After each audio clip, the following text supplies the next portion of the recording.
Hello everyone, welcome to my channel. Please subscribe and keep watching more details.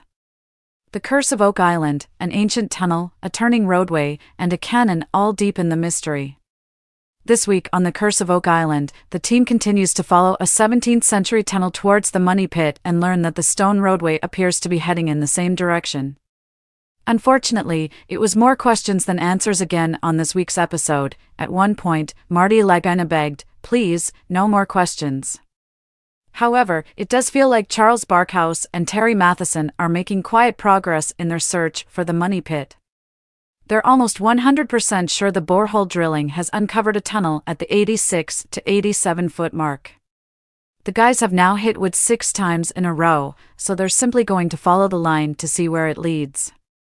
The wood previously found at this depth was dated to 1648, which predates the money pit's initial discovery by a century and a half, so essentially, they're hoping this tunnel will lead them to the treasure itself. As Rick Lagina explained, the problem is that they currently don't know when this tunnel was built, why it was built, and who built it. But they'd be crazy not to follow it. Unfortunately, we'll have to wait until, at least, next week's episode to see exactly where it leads to. In the meantime, the rest of the team have been excavating the stone roadway and trying to find out where it leads. This is increasingly looking like a massive job and one that may be unable to finish before the end of the season. It also looks like their work may have just doubled because the road appears to branch off in different directions. But it's not all bad news, as archaeologist Aaron Taylor and geologist Dr. Ian Spooner think one route might be heading towards the money pit. The guys uncovered a series of wooden stakes from the roadway, which they concluded were used for surveying. It was their discovery that helped prompt the theory the road was turning towards the money pit. However, they've had the wood dated, and they got 2 different time periods. One from 1719 to 1826 and another from 1636 to 1684. This is new evidence that the road predates the money pit, but why the different time periods? The guys were as confused as ever.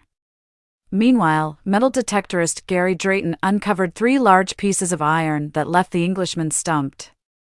He didn't have a clue what they were and complained that he didn't have a top pocket big enough for them. Thankfully, blacksmith expert Carmen Legg came to the rescue once again and said they were the legs of a small or signature cannon.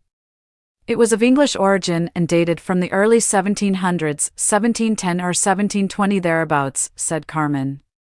Perhaps most interestingly, the blacksmith said the cannon had been badly damaged in an explosion. Once again, this find asked more questions than it gave answers. Charles Barkhouse suggested it may have been part of a British observation post on the island. Taken in the context of other finds related to the British, such as the ox shoes and the tar pine kiln from a couple of months ago, the cannon is more evidence of significant activity by the British military on Oak Island during the 18th century.